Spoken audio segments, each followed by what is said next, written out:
Et c'est en lisant le générique que je ne vois pas Arnaud Ménard de la DSIN. Il n'est pas là? D'accord. Eh bien, il va arriver. Je ne suis pas inquiet. Alors, petite présentation de tous les intervenants. Donc, nous avons Orange et monsieur Bernard Belesiki qui va venir nous parler pour l'opérateur historique. Je sais qu'il n'aimait plus qu'on vous appelle comme ça.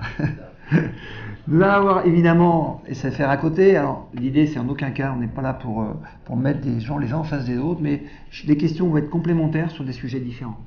De la même façon, au niveau du matériel, on a la chance d'avoir Lenovo et monsieur Mathieu Cambounet, Nassim Guiroton pour Samsung, Arnaud Ménard, donc je suis persuadé qu'il va nous rejoindre. D'ailleurs, je vois qu'il manquerait un fauteuil, Ludovic. Ah non, il est là, excusez-moi. Ruth Danan, et là c'est la première fois que nous allons avoir sur scène la direction des achats de PSA, qui va nous expliquer un peu comment on achète le matériel. Philippe Beaune, président de Midrange, donc la société Midrange, vous la connaissez, elle est dans le réseau depuis quelques années. Ça m'a paru intéressant d'avoir un avis d'un mainteneur. Donc en fait, pour aborder ce sujet, on ne va pas parler de DMS.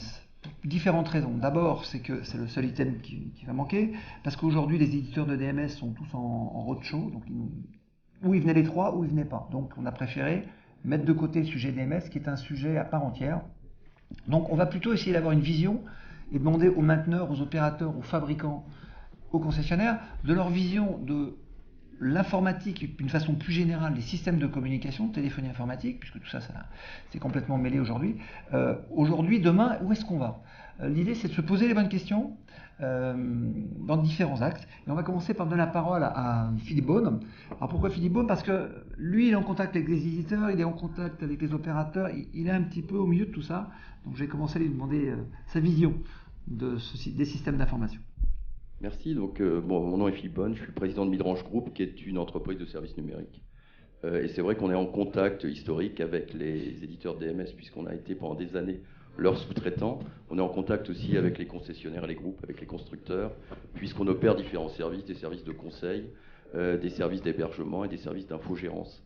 Alors, pour reprendre un petit peu l'état de l'informatique d'aujourd'hui et l'informatique de demain dans la distribution automobile et plus précisément dans votre réseau, il y a un petit retour historique à faire sur la manière dont l'informatique a pu être opérée par le passé.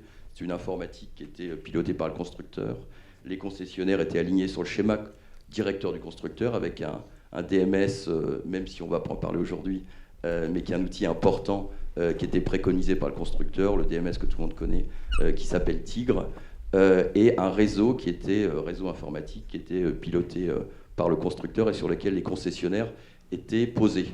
On a vu il y a plus de 3 ans maintenant un grand changement s'opérer à travers le désengagement du constructeur de son réseau et la réappropriation forte par les concessionnaires et les groupes de concession de leur système d'information.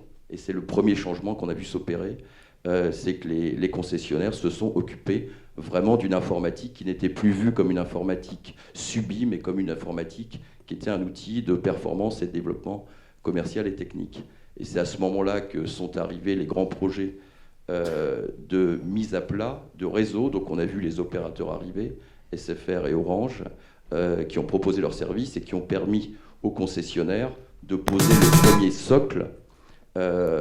premier socle, qui est une infrastructure réseau fiable et opérée directement par le concessionnaire, pour ensuite voir les dossiers d'évolution de DMS qui ont pu s'opérer à travers la transition des DMS Tigre vers du DCSNet ou de l'ICAR System.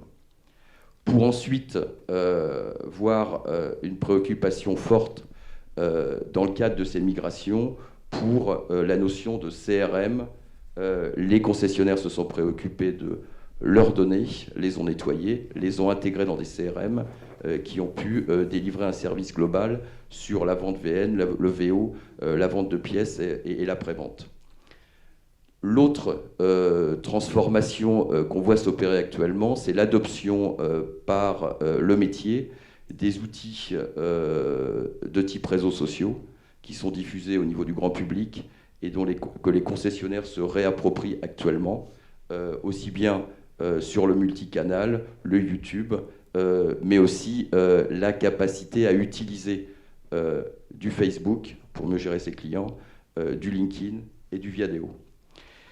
L'une des dernières choses qu'on a pu voir s'opérer dernièrement, c'est aussi, et c'est en cours, c'est l'appropriation par les groupes de concession de ce qu'on appelle les réseaux sociaux d'entreprise.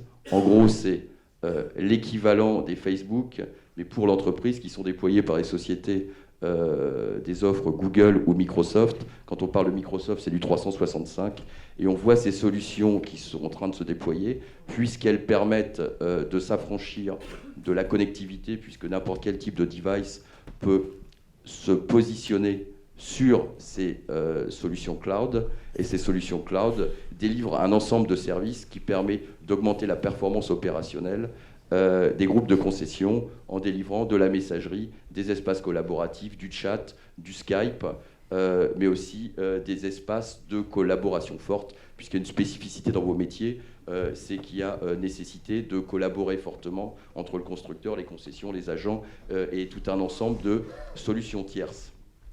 Et on arrive à ce moment-là à la dernière transformation qu'on voit s'opérer actuellement, c'est une refonte digitale complète de l'offre pour faire cohabiter les offres traditionnelles avec les offres digitales.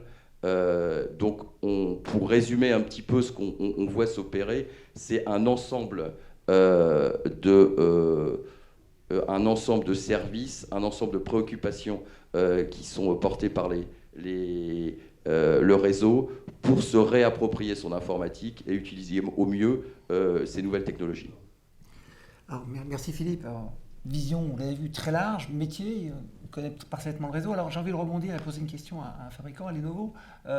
Quid du matériel demain? Est-ce que demain on travaillera encore avec des PC, pas question d'opposer PC et tablette? Est-ce qu'il y aura encore des serveurs dans les concessions? Quelle est la vision d'un fabricant de matériel informatique que le vôtre? Bonjour, vous connaissez bien Lenovo aujourd'hui, excusez-moi pour ma voix, vous connaissez bien Lenovo aujourd'hui, j'imagine, parce que dans toutes vos concessions, vous avez la fameuse mallette Jackbox avec un ordinateur dedans aujourd'hui.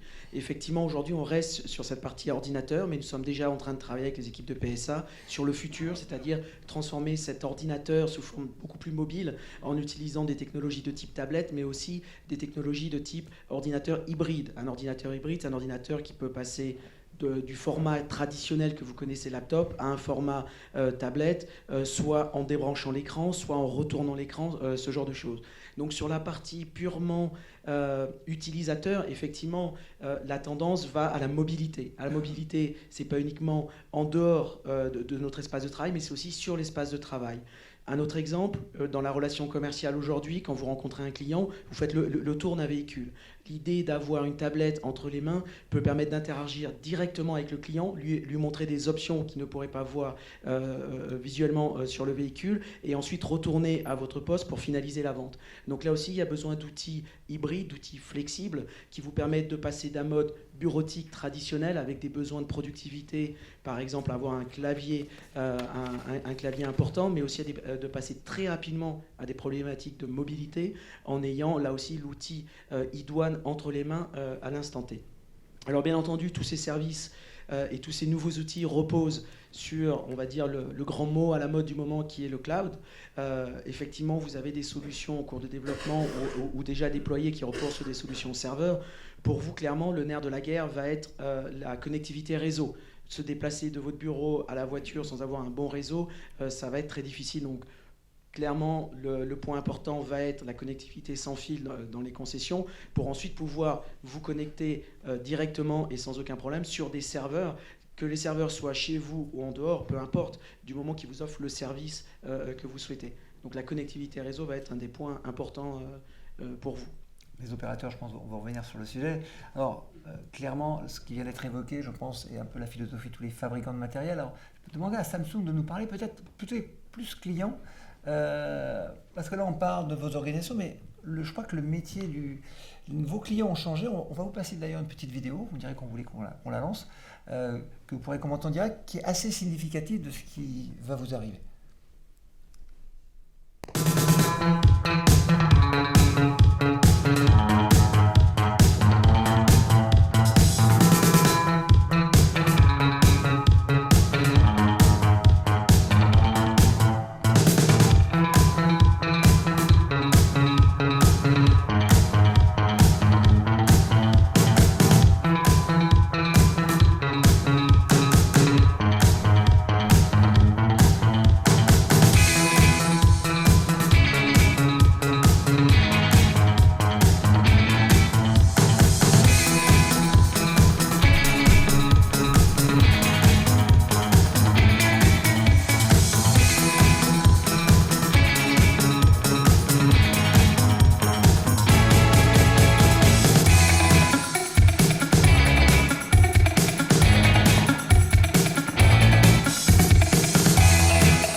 C'est dans 20 ans, ça. Non, ça existe. En fait, on a recréé ça en tout début d'année, au tout début avril, en fait, pour justement montrer aux clients ce qu'on pouvait faire. Et on l'a créé de toutes pièces, puisqu'on a investi un lieu dans Paris, à côté de la Bourse.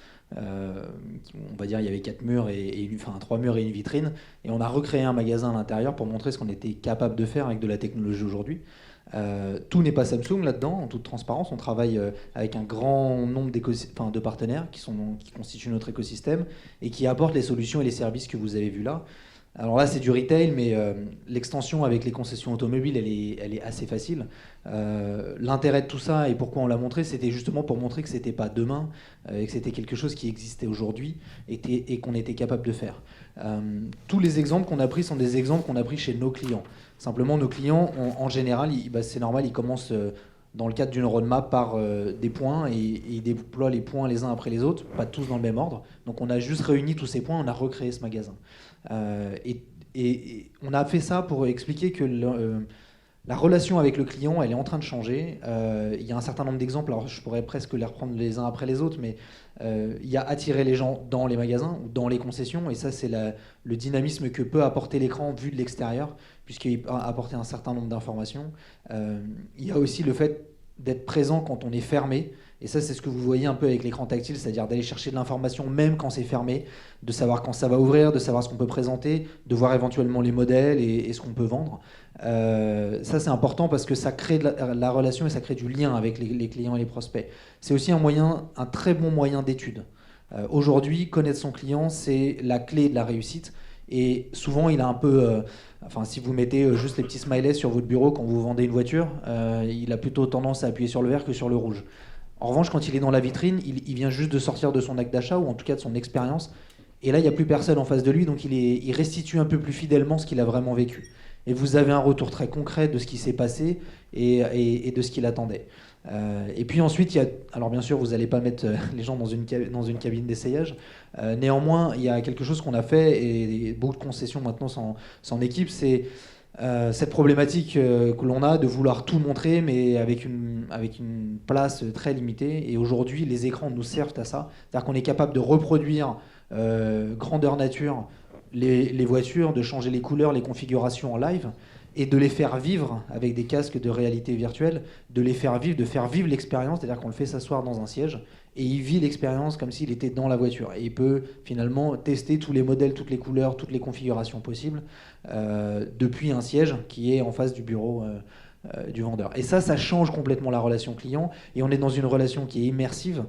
Et cette relation, on le sait, aujourd'hui, tous les gens qui l'adoptent nous disent qu'ils ont un taux de conversion qui est 2 à 3 fois plus important que ce qu'ils avaient auparavant. Parce qu'ils font vivre une expérience. Ils sont dans l'usage, ils sont plus juste, ils sont dans l'émotion, ils sont plus juste dans la présentation d'un catalogue. Et ça, c'est ce qui est en train de changer pour la relation avec le client. Et effectivement, je rejoins mon confrère sur l'autre sujet qui est celui de la vie dans la concession, c'est-à-dire à la fois des employés, mais aussi je pense à la partie vendeur, la partie maintenance aussi qui est extrêmement importante, où aujourd'hui on a besoin de mobilité, on a besoin d'outils qui peuvent nous permettre d'aller plus vite, de se déplacer et de plus être sur un poste fixe. Et ça, c'est aujourd'hui une nécessité, on l'a vu et on l'a déployé avec des cousins que vous connaissez bien de chez Citroën, pour mettre justement des tablettes au niveau de la maintenance, et que ces tablettes servent à toute la partie maintenance, de réceptionner les voitures, de faire le tour des voitures, et surtout d'avoir encore une fois une expérience client très différente, c'est-à-dire qu'on n'est pas derrière un PC où on ne voit pas ce qui se passe sur l'écran, mais on partage avec le client finalement tout ce qu'on est en train de faire. Et donc il y a une transparence qui s'installe, une confiance extrêmement forte, et du coup on a un taux de fidélité qui s'accroît dans les magasins ou concessions qui déploient ce genre d'innovation. Très bien. Alors j'aimerais bien donner la parole à un opérateur téléphonique sur ce sujet, sur la digitalisation client. Donc alors chez OBS, vous pensez la même chose ?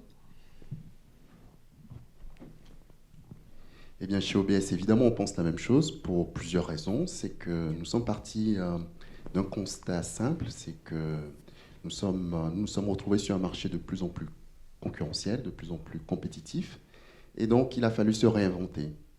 Et cette réinvention est passée par la création d'une nouvelle marque, Sosh, qui nous a permis non seulement, de par les réussites associées à cette marque, de défendre nos parts de marché, d'acquérir de nouveaux clients et d'avoir des perspectives très importantes en termes de upselling. Donc on s'est rendu compte qu'en mettant en place cette rupture, en réinventant un modèle économique, nous avons ainsi pu augmenter le nombre de clients, permettre de vendre plus de produits, et aujourd'hui notre ambition c'est d'aller encore plus loin avec cette marque et de diffuser en fait cette expérience à l'intérieur du groupe. C'est ce qui fait en fait la réalité de la transformation digitale telle qu'elle a été impulsée par notre patron donc, dans le plan stratégique Essentiel 2020. Alors, transformation digitale, de vos concessions, du client, il faut un réseau en béton. Alors, si on a votre collègue de nous parler un petit peu du réseau, il faut de la fibre, comment est-ce qu'on arrive à ces résultats? Écoutez, je suis enchanté d'être là. En tout cas, je suis Antoine Sercillon, je suis président de JFcom. Je suis un distributeur SFR Business.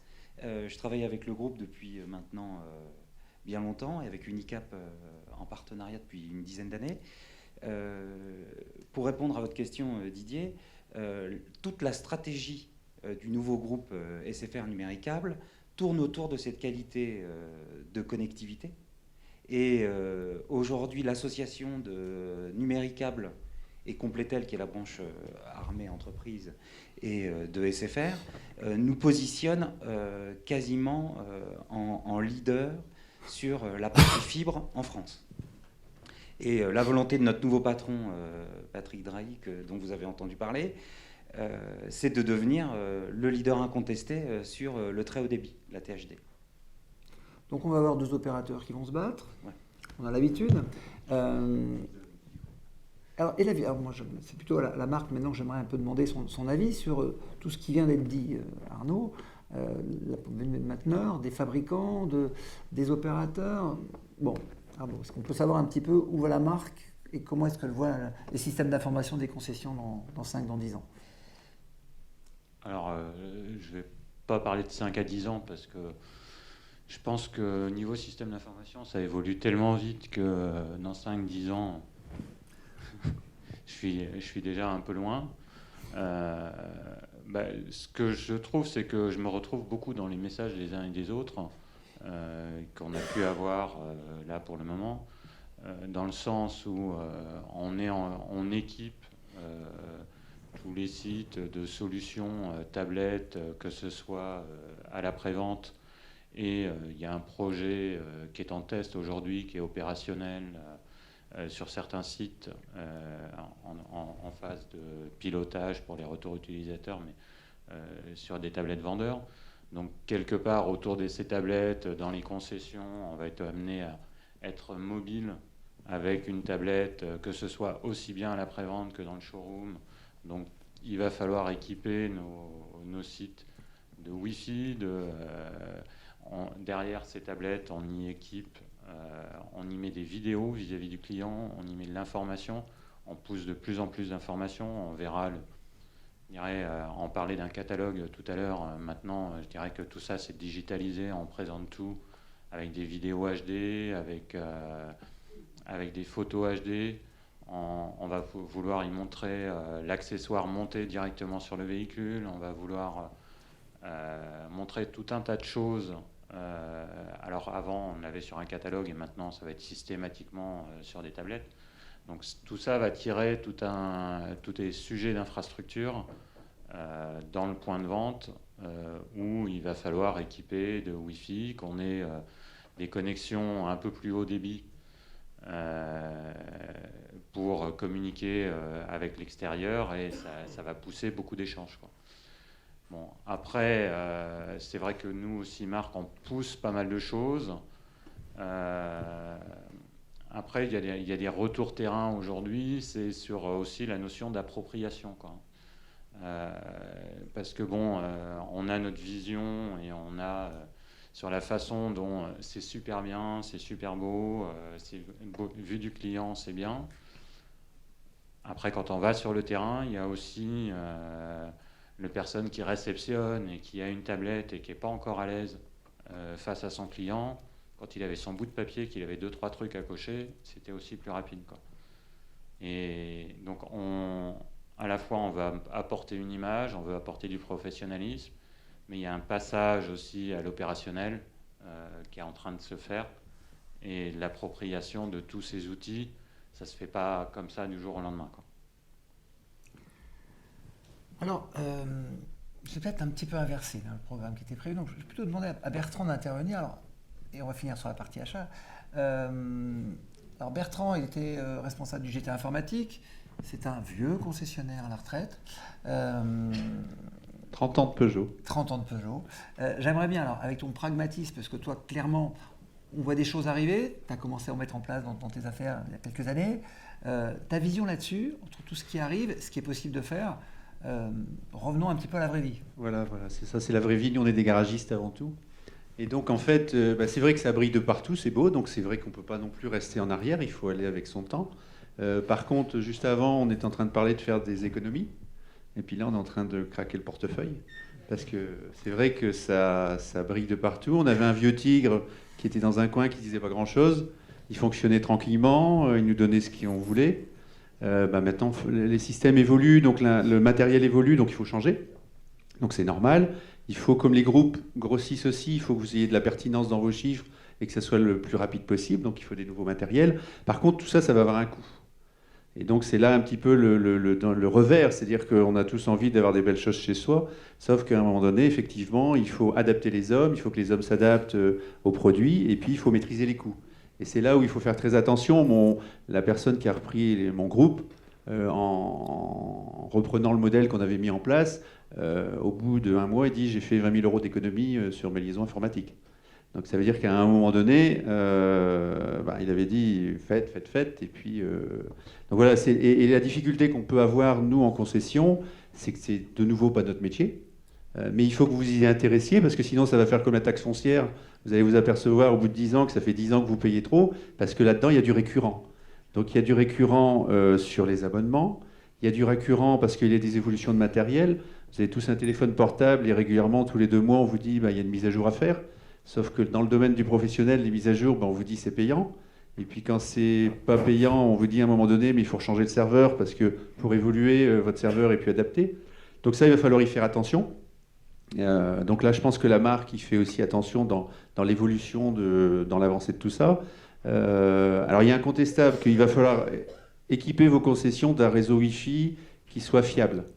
Fiable parce que il faudra y mettre des tablettes, incontestablement. Il faudra que le client puisse rentrer chez vous et qu'il puisse se connecter. Et puis, il faudra que le constructeur puisse se connecter pour diagnostiquer, brancher les voitures. Donc en fait, dans le réseau Wi-Fi, on voit quasiment 3 accès. Pour moi, j'y voyais 3 accès. Un accès client, un accès commercial et un accès technique. Ces 3 accès, il faudra à un moment donné les différencier. Ensuite, on a parlé un petit peu de téléphonie aussi. Donc tout ça, ça va rentrer aussi en ligne de jeu. Donc déjà, c'est de bien identifier le réseau que vous voulez, quelle est la superficie de votre concession et quel est le réseau que vous allez vouloir y mettre. Alors quand je dis vous allez voir y mettre, vous n'aurez pas beaucoup de choix, il faudra y aller, quoi. Il y aura une redéfinition à faire. À partir de là, il va falloir savoir si les tuyaux de communication pour amener toutes ces informations chez vous sont suffisamment costauds. Alors c'est vrai que là, quand on nous en parle, on a différentes offres. Donc là, moi je dirais que c'est le conseil, c'est Unicap, parce qu'en fait, ayant un peu l'expérience de ce qui se passe, la vision des groupes, qu'ils soient petits, qu'ils soient multimarques, monosite et autres, il y a une vision qui est correcte. Nous, on a toujours fonctionné avec les contrats cadres. C'est ce qui a fait que mon acheteur a récupéré 20 000 € en disant il faut que j'aille chez Unicap parce que j'aurais fait des économies plus tôt. Ça, c'est le premier point. Puis après, c'est le matériel. Donc le matériel que vous allez mettre en place. Alors le DMS, ça va être le gros sujet pour beaucoup d'entre vous. Donc il va encore y avoir de la résistance naturelle du personnel pour pouvoir s'y remettre. Et puis ensuite, ce matériel, il va falloir le maintenir, il va falloir lui mettre des options qui sont des écrans, qui sont des tablettes, qui sont pas forcément des ordinateurs, ça peut être des fois des petits outils qui permettent d'avoir accès à l'information. Donc voilà, donc moi je dirais ma mise en garde simplement, c'est vrai, c'est beau, ça brille, moi ça me plaît, à chaque fois qu'il faut faire un nouveau truc, je vais le doigt, mais ce qu'il y a, c'est qu'il faut mesurer les coûts parce que vous allez avoir des coûts récurrents que vous ne connaissiez pas avec Tigre. Et en plus aussi des mises à jour qui vont devoir être faites, des sauvegardes qui vont devoir être faites que vous ne connaissiez pas avec Tigre. Donc il faut s'appuyer sur des contrats nationaux et des gens en local. Mais ces gens en local, il va falloir aussi qu'ils soient performants. Donc c'est pas simplement là de la Réciprocité. comme on a vu hier, voilà. Parce qu'en en fait, à un moment donné, il vous faut des gens performants. C'est plus une question de savoir si vous achetez une voiture ou pas. De toute façon, au prix où vous la cédez, vu la marge qui reste, il faut mieux que vous ayez un performant et pas lui vendre d'auto à celui qui serait un peu à côté de la plaque, quoi. Parce que tout le monde pense savoir tout faire, et en fait, l'informatique, vous avez un panel ici de représentatifs, mais je dirais qu'il y en a encore plein de choses, quoi. À chaque fois qu'on parle d'informatique, chaque domaine, un serveur, c'est des gens dédiés, un DMS, c'est des gens dédiés, du Wi-Fi, c'est des gens dédiés. À chaque fois, c'est vraiment très spécialisé. Voilà. Merci Bertrand. Alors effectivement, un bon résumé avec son pragmatisme habituel. Alors on parle de prix, on parle d'achat, et vraiment je reviens là-dessus, on a la chance d'avoir la direction des achats parmi nous. Je pense que c'est la première fois qu'elle rencontre le réseau, et c'est la première fois que vous rencontrez la direction des achats de PSA. Alors une question, vous verrez, je ne sais pas, 30 000 lignes de portables, enfin, comment est-ce que vous achetez aujourd'hui toutes ces magnifiques présentations qui ont été faites, comment vous gérez la relation avec la DSIL, la gestion d'un cahier des charges qui est plus ou moins exigeant? J'aimerais bien avoir votre éclairage sur ce sujet. Oui, donc bonjour à toutes et à tous. Donc effectivement, je fais partie de la direction des achats PSA Peugeot Citroën. Donc c'est une vision mondiale, mutualisée, qui permet de massifier et pour faire des économies et maîtriser le coût. Évidemment, c'est un des premiers vecteurs. Donc nos prescripteurs sont divers. Donc moi, je m'occupe des achats IT pour le groupe. Donc IT étant les prestations informatiques de services, et puis le matériel, les logiciels, les télécoms. Donc on retrouve, qui va vous concerner, alors les postes de diag par exemple. Alors ensuite on a une activité un peu plus spécifique pour le réseau propre, pour les postes de travail, etc. Donc on travaille avec la DSIN, mais on travaille aussi parfois en direct avec d'autres prescripteurs, type la direction pièces et services pour le diag ou les marques pour des besoins spécifiques. Et donc comment on travaille avec la direction informatique? Plutôt bien. Et d'ailleurs, on aimerait bien qu'il soit le plus souvent possible en interface avec les autres directions du groupe, parce qu'effectivement, l'idée quand même, c'est d'avoir une expression de besoin, donc un cahier des charges qui vient donc du prescripteur le plus abouti possible.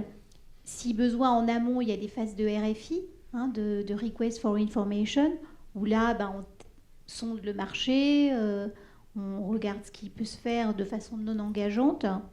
Et puis après, effectivement, ce sont des appels d'offres classiques. Donc je dirais que l'importance, c'est bien de massifier et puis d'avoir effectivement une expression de besoin claire.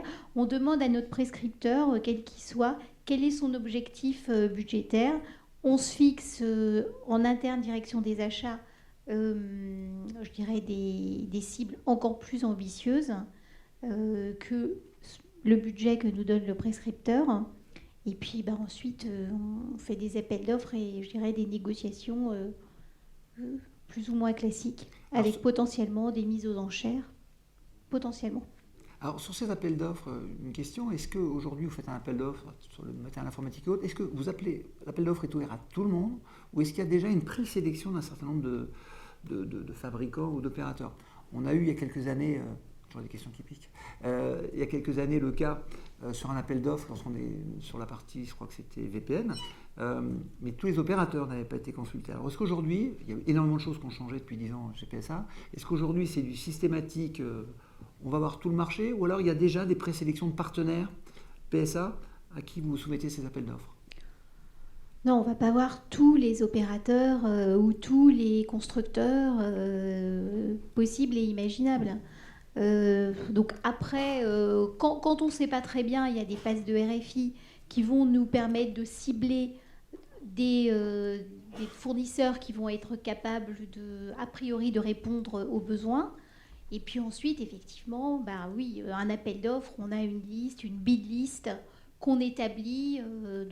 C'est piloté par la direction des achats, en accord évidemment avec le prescripteur, en fonction de retour d'expérience, du marché, de l'analyse du marché ou de politique technique achat. Donc ça, c'est un point que nous faisons sur nos groupes de marchandises ou famille d'achat. Donc ça, c'est comment nous sommes structurés à la direction des achats. Donc on travaille sur le groupe de marchandises, PC et réalité virtuelle, ou télécom, opérateurs télécom. Enfin, on a différents groupes de marchandises avec des acheteurs qui s'en occupent plus particulièrement. Mais donc on a une politique, on essaye d'établir des politiques techniques achats par groupe de marchandises et qui donnent une vision qui est le plus possible partagée avec le prescripteur sur la cible, la stratégie, quel va être le panel, et puis on remet ça régulièrement en question, tous les ans, tous les 2 ans, tous les 3 ans, en fonction du périmètre. Très bien. Et donc, de toute façon, on ne peut pas ouvrir une consultation à tout le monde. Parce que derrière, déjà, on sait qu'il y en a qui ne seront pas pertinents en fonction de la couverture géographique du besoin, de la pérennité du fournisseur. Enfin, il y a déjà un certain nombre de choses qui sont regardées en amont. Et puis ensuite, les appels d'offres, il faut les dépouiller, il faut recevoir les offres, les analyser techniquement, financièrement, négocier. Donc, on ne peut pas faire ça avec tous les fournisseurs.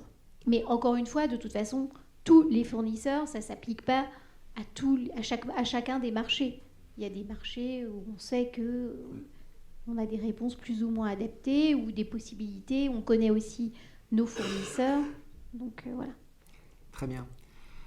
Voilà, on arrive à la fin de cette conférence qui était très très dense, c'était un petit peu compliqué comme hier. Beaucoup d'intervenants. Ce qu'on a essayé de faire, c'était d'essayer de traiter tous les sujets, de donner la parole à chacun pour que vous ayez un petit peu une vision de ce qui va arriver, de ce que deviennent vos clients, de ce que prépare la marque.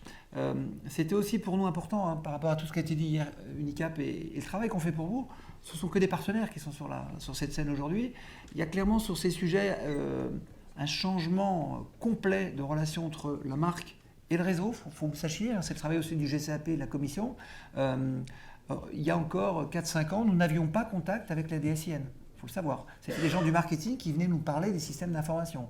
Alors que nous, dans la commission, on avait des responsables d'informatique. Donc, ça évolue, pour moi, dans le bon sens. Arnaud a parlé du dossier des tablettes. Il y a clairement aujourd'hui des dossiers qui nous sont donnés, où la marque dit, voilà où je veux arriver. La partie achat, la partie choix, c'est vous qui allez la traiter. De la même façon, on communique de plus en plus avec la direction des achats, de façon à avoir une vision la plus optimisée pour vous, puisque entre des achats sur des PME, des achats groupes, c'est le travail qu'on est en train de faire, c'est un peu la vision qu'on a voulu vous donner sur tous les sujets qui intéressent votre informatique d'aujourd'hui et de demain. Une petite remarque simplement. Vous avez un groupe de travail au GCAP, un groupe de travail informatique où il y a beaucoup de compétences, en fait relativement large, parce qu'il y a beaucoup de personnes des gros groupes qui viennent y participer. Et je pense que l'axe de travail pour les concessionnaires Peugeot, c'est de passer par ce groupe de travail, parce que ça va permettre de structurer un petit peu vos déploiements informatiques qui vont arriver pour la plupart. Et donc, ça passe déjà par un réseau Wi-Fi bien structuré dans la concession, par un réseau en interne bien structuré, alors que ceux qui ont des nouvelles concessions, ça se passe très bien. Et puis ensuite, de mettre votre DMS, de mettre en place les liaisons que vous allez pouvoir avoir entre votre client et la concession et les autres concessions du groupe. Donc tout ça, c'est une grosse infrastructure. De maîtriser les coûts, de connaître ses coûts, et de voir comment ils vont évoluer. Donc ça, le groupe de travail est bien structuré pour le faire. Et je voulais rajouter simplement une chose, dans l'environnement que monsieur a décrit tout à l'heure, qui était complet au niveau de l'automobile, il y a aussi qu'est-ce que vous allez en retirer. Et qu'est-ce que vous allez en retirer ? C'est cette informatique décisionnelle qui est encore l'étape ultime. C'est-à-dire qu'on parle toujours du client, du parcours client, de ces choses-là, et le parcours de l'investisseur, il est où là-dedans ? C'est qu'à un moment donné, vous puissiez avoir de l'information pertinente au quotidien pour pouvoir décider de ce que vous allez faire. Donc cette information au quotidien, on a parlé de la base de données CRM, c'est l'information du client, comment il est mon client, comment il agit et qu'est-ce qu'il fait. Et puis ensuite, c'est le parcours à l'intérieur du personnel. Quelle est la performance de mes vendeurs ? Quelle est la performance de mes CCX, de mes réceptionnaires. Et ça, donc, c'est l'informatique décisionnelle qui va vous le donner. C'est-à-dire ce regroupement de ces bases de données et de dire au moment T, tous les jours, c'est-à-dire au quotidien, on n'attend pas le 15 du mois pour savoir quel est le résultat de la concession, quelle est la marge et quel est le chiffre d'avancement. C'est au quotidien, vous devez avoir ces chiffres-là. Et ça sera l'étape dernière. Donc pour ça, il faut arriver à structurer correctement tout ça pour que derrière, ça tombe au bon moment. Voilà, merci. Merci encore d'avoir accepté de jouer le jeu. Je sais que certains sont peut-être frustrés sur la durée de l'intervention. Chacun aurait pu parler 1 heure de son sujet, c'est évident. Merci vraiment. Et on va passer à la 3e conférence.